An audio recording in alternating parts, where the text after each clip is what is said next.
है।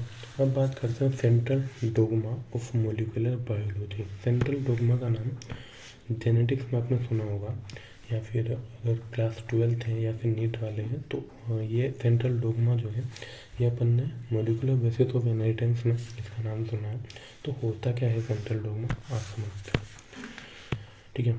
Central dogma basically central dogma जो है ना ये डिस्क्राइब करता है फ्लो ऑफ जेनेटिक इन्फॉर्मेशन का।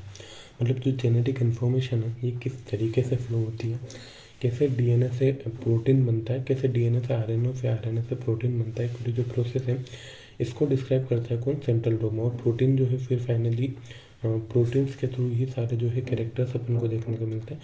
बेसिकली डीएनए में जेनेटिक इन्फॉर्मेशन स्टोर्ड है। डीएनए डायरेक्ट हार्मोन बना के वो कैरेक्टर्स नहीं शो कर सकता।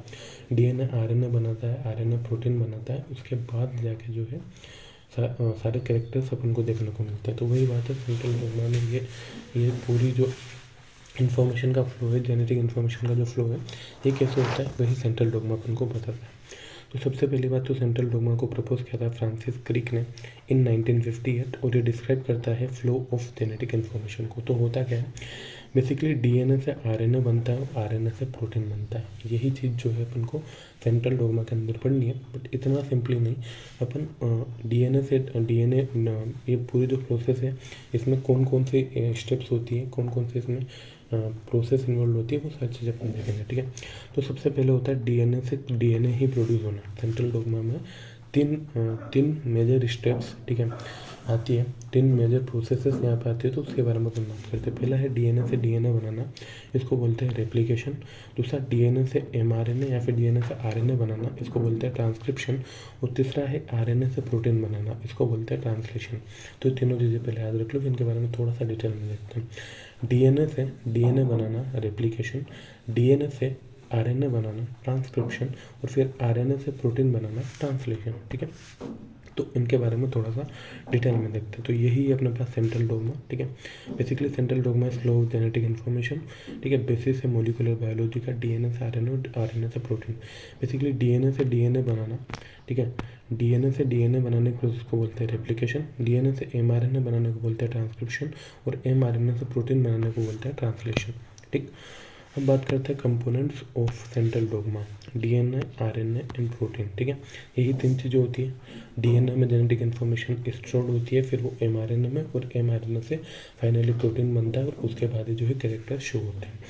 3 मेन प्रोसेसेस यहाँ पे इन्वॉल्व होती है। अब अपन ने बात करी है, सबसे पहले रेप्लिकेशन, डीएनए से डीएनए बनना, ट्रांसक्रिप्शन, डीएनए से आरएनए का बनना, एंड देन ट्रांसलेशन, आरएनए से प्रोटीन का बनना, ठीक है। तो अब इनके बारे में देखते हैं। सबसे पहले बात करते हैं रेप्लिकेशन की। रेप्लिकेशन में क्या होता है कि DNA makes an exact copy of itself. जब डीएनए खुद की एग्जैक्ट कॉपी बनाए, डीएनए जब आरएनए नहीं बन रहा है, डीएनए डबल स्टैंडर्ड होता है ना, तो वही एक और डबल स्टैंडर्ड डीएनए जब बनता है तो उसको बोलते हैं रेप्लिकेशन। होता कब है, अकर्स ड्यूरिंग सेल डिवीजन, जब सेल डिवीजन हो रहा होता है, ठीक है। क्लास 11th में सेल डिवीजन वाले चैप्टर में पढ़ा भी होगा।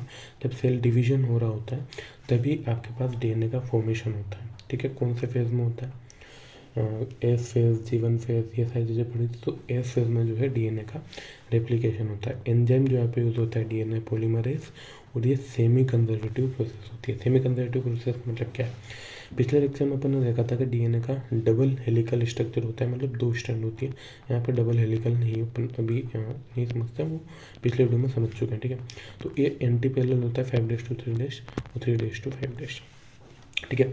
अब इसमें इसकी दोनों जो स्ट्रैंड है, ये दोनों जो स्ट्रैंड है ये एक दूसरे से अलग होगी, और जो एक स्ट्रैंड इनके साथ नहीं बनेगी। तो जो नया जो डीएनए बना है ना, उसमें एक स्ट्रैंड तो पुरानी वाली, ये वाली तो पुरानी वाली है ही है, और एक में ये वाली है, ठीक है। मतलब एक स्ट्रैंड पुरानी वाली है, एक नई बनी है।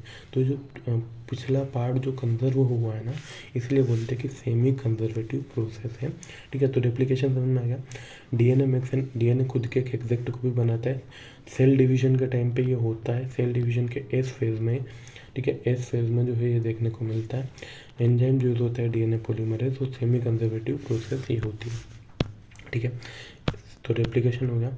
रेप्लिकेशन के बाद बात करते हैं ट्रांसक्रिप्शन की। बेसिकली डीएनए से आरएनए का बनना, डीएनए से आरएनए का बनना होता है ट्रांसक्रिप्शन, ठीक है। तो वो कहाँ पे होता है? न्यूक्लियस में होता है, यूकैरियोट्स में। यूकैरियोट्स जो होते हैं ना, यूकैरियोट्स में न्यूक्लियस में देखने को मिलता है, और प्रोकैरियोट्स में बेसिकली, प्रोकैरियोट्स में न्यूक्लियस प्रेजेंट होता ही नहीं है, तो वहाँ पे न्यूक्लियस में नहीं, न्यूक्लियोइड में होता है, ठीक है। बट बात करें यूकैरियोट्स की, तो न्यूक्लियस में देखने को मिलता है। एंजाइम जो यूज़ होता है वो होता है आरएनए पॉलीमरेज, और ये mRNA प्रोड्यूस करता है। mRNA मतलब मैसेंजर आरएनए, ठीक है, जो कि जेनेटिक इन्फॉर्मेशन को, मैसेंजर आरएनए जो कि जेनेटिक इन्फॉर्मेशन को पास ऑन करता है, ठीक है।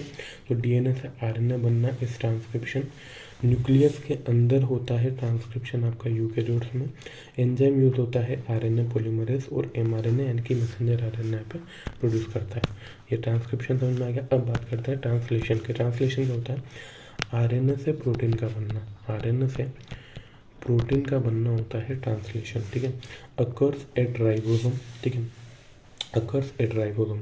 सेल में राइबोसोम्स प्रेजेंट होते हैं ना, तो वहीं पे राइबोसोम्स में ही जो है आपका आरएनए से प्रोटीन का ट्रांसलेशन होता है। mRNA, tRNA और rRNA को यूज़ करता है। mRNA होता है मैसेंजर आरएनए, जो कि डीएनए और डीएनए से आरएनए जब बनाया ना, जेनेटिक इन्फॉर्मेशन को लेके आया, तो वो होता है mRNA। tRNA this is transfer RNA, जो कि अमाइनो एसिड्स को, ठीक है, अमाइनो एसिड्स जो चेन बनती है ना प्रोटीन में, किसकी बनती है? अमाइनो एसिड्स की, उनको ट्रांसफ़र करने का काम करता है transfer RNA. And ribosomal RNA जो कि यहाँ पे हेल्प करता है ट्रांसलेशन में, ठीक है। अब बेसिकली जब प्रोटीन बनता है ना, तो प्रोटीन में क्या है? पॉलीपेप्टाइड की चेन होती है, ठीक है, मतलब अमाइनो एसिड्स की चेन होती है। तो होता क्या है बेसिकली, अपन को पता है आरएनए जो है सिंगल स्टैंडर्ड होता है, आरएनए जो है ये सिंगल स्टैंडर्ड होता है, ठीक है।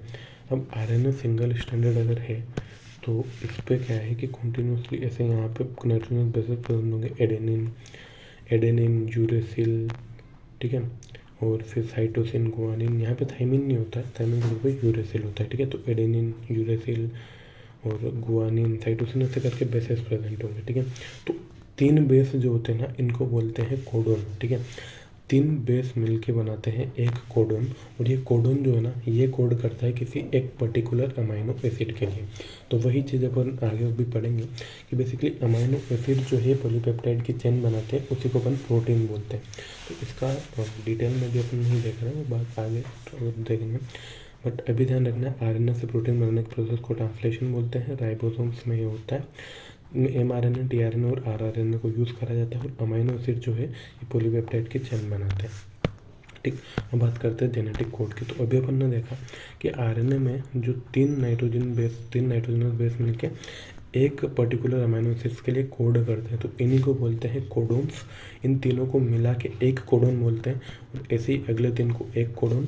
तो ऐसे ट्रिपलेट कोड का जो है एक कोडोन बनता है, और इससे बहुत सारे कोडोन्स प्रेजेंट होते हैं। पहली बात तो यूनिवर्सल है, नियरली यूनिवर्सल बोला है एनसीईआरटी ने, क्योंकि लगभग सारे ही यूकैरियोट्स में क्या है कि जो मान लो अगर यहाँ पे 3 में ए, यू और जी, ये एक कोडोन बना रहे हैं, एडेनिन, यूरेसिल और गुआनिन, ये 3 मिलके एक कोडोन बना रहे हैं। तो ये ऑलमोस्ट सारे ही यूकैरियोट्स में, सारे ही ऑर्गेनिजम्स में जो है यही कोडोन जो है ये मिथ्योनिन के लिए कोड करता है, AUG। तो सारे ही ऑर्गेनिजम्स में मिथ्योनिन के लिए ही कोड करेगा, ठीक है। बट नियरली यूनिवर्सल इसलिए बोला है कि कुछ बैक्टीरियाज वगैरह में ये इसका एक्सेप्शन देखने को मिलता है कि वहाँ पे कुछ और मिथ्योनिन के लिए कोड कर रहा होता है। तो ट्रिपलेट कोड यानी कि कोडोन क्या होता है समझ में आ गया, यूनिवर्सल क्या होता है वो समझ में आ गया। अब 2 चीज़ याद रखने, स्टार्ट कोडोन और स्टॉप कोडोन। स्टार्ट कोडोन होता है अपने पास AUG, ठीक है, स्टार्ट कोडोन होता है AUG अगर कहीं पे भी आ गया, मतलब mRNA में अगर AUG कहीं पे भी प्रेजेंट है, ये वाला कोडोन, तो वहाँ से जो है ट्रांसलेशन स्टार्ट हो जाएगा। और AUG जो है बेसिकली मिथ्योनिन के लिए कोड करता है, ये चीज़ भी याद रखना। मिथ्योनिन करके जो अमीनो एसिड है उसके लिए कोड करता है कौन? AUG। और उसके बाद बात करें अगर स्टॉप कोडन के, तो 3 स्टॉप कोडन होते हैं, UAA, UAG और UGA। ये तीनों कोडन अगर कहीं पे आ गए, कहीं पे अगर mRNA में तीनों कोडन मिल गए, तो वहाँ पे जो है ट्रांसलेशन स्टॉप हो जाएगा, ठीक है। तो स्टार्ट कोडन और स्टॉप कोडन याद रखना। अगर AUG कहीं पे प्रेजेंट है तो वहाँ से ट्रांसलेशन स्टार्ट होगा। अगर UAA, UAG और UGA अगर कहीं पे प्रेजेंट है तो वहाँ पे ट्रांसलेशन एंड हो जाएगा। तो जेनेटिक कोड क्या होता है समझ में आ गया, ठीक है। ट्रिपलेट 3 नाइट्रोजनस बेसेस का होता है, ठीक है, यूनिवर्सल होता है।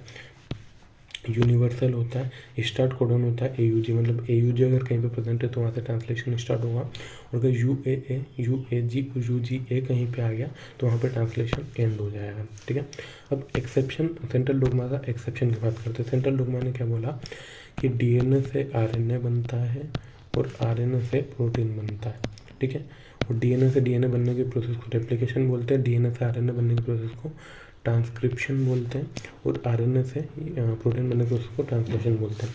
बट रिवर्स ट्रांसक्रिप्शन, DNA से RNA बनना इस ट्रांसक्रिप्शन, रिवर्स ट्रांसक्रिप्शन का मतलब होता है RNA से DNA का बनना। ठीक है, ये होता है रिवर्स ट्रांसक्रिप्शन। DNA से वापस RNA का बनना, ये होता है रिवर्स ट्रांसक्रिप्शन। ठीक है, ये रेट्रोवायरसेस जैसे कि HIV, ठीक है, HIV एक रेट्रोवायरस है तो वहाँ पे देखने को मिलता है। जो एंजाइम इसमें यूज होता है वो होता है रिवर्स ट्रांसक्रिप्टेज। कौन सा? रिवर्स ट्रांसक्रिप्टेज एंजाइम यहाँ पे यूज होता है। ठीक है, और RNA का DNA का बनना, सेन एंड रेट्रोवायरस, और यहाँ पे रिवर्स ट्रांसक्रिप्टेज एंजाइम, ये एक एक्सेप्शन है सेंट्रल डोग्मा को। ठीक है, क्योंकि सेंट्रल डोग्मा क्या बोलता है DNA से RNA और RNA से प्रोटीन बनता है, बट ये एक एक्सेप्शन है जो कि रेट्रोवायरसेस में देखने को मिलता है। ठीक है, इसके बाद सेंट्रल डोग्मा की अगर सेंट्रल डोग्मा की इम्पोर्टेंस की बात करें तो जीन एक्सप्रेशन को एक्सप्लेन करता है। ठीक है, अंडरस्टैंड डिजीजेस को समझने में हेल्प करता है, मतलब। ठीक है, और बायोटेक्नोलॉजी का बेसिक है, एसेंशियल फॉर हेरिडिटी, ये सारी चीज़ें एज इट इज़ याद रखने वाली है। ठीक है, जीन एक्सप्रेशन को एक्सप्लेन करना है, हेल्प्स इन अंडरस्टैंडिंग डिजीजेस को समझने में हेल्प करता है सेंट्रल डोग्मा, बायोटेक्नोलॉजी का बेसिस है। ठीक है, उसके बाद एसेंशियल है फॉर हेरिडिटी। कोई बायोटेक्नोलॉजी में क्या अपन यही तो पढ़ते हैं, जीन्स के बारे में तो पढ़ते हैं, जीन्स निकालना, फिर उसको दूसरे होस्ट में इंट्रोड्यूस करवा के वहाँ पर उसका रेप्लिकेशन करवाना, ये सारी चीज़ें अपन पढ़ते हैं। फिर वहाँ पर उसका रेप्लिकेशन करवा के उसका प्रोटीन बनना, जो वहाँ पर किसी दूसरे होस्ट ऑर्गेनिज्म में कैरेक्टर्स निकालना, ये सारी चीज़ें अपन बायोटेक्नोलॉजी में पढ़ते हैं। उससे हेरिडिटी, एसेंशियल फॉर हेरिडिटी, क्योंकि हेरिडिटी से क्या मतलब, हेरिडिटी का मतलब क्या है कि कैरेक्टर्स का पास ऑन होना, बट पास ऑन होने के बाद कैरेक्टर्स दिखेंगे कैसे, जब पूरा सेंट्रल डोग्मा वर्क करेगा। ठीक है, ठीक, समरी की अगर अपन बात करें, ठीक है, तो पहली बात तो पूरा अपन को सेंट्रल डोग्मा समझ में आ गया हुआ। तो सेंट्रल डोग्मा एक्सप्लेन करता है इन्फॉर्मेशन फ्लो को DNA से RNA टू प्रोटीन। ठीक है, replication DNA to DNA, transcription DNA to RNA, translation RNA to protein, ये फाउंडेशन है फॉर मॉडर्न बायोलॉजी। ठीक, तो इसी के साथ सेंट्रल डोग्मा पूरा समझ में आ गया होगा। अगर कोई डाउट हो तो कमेंट सेक्शन में बता सकते हैं, और कोई स्पेसिफिक टॉपिक पर अगर वीडियो चाहिए तो वो भी आप कमेंट कर सकते हैं। Thank you.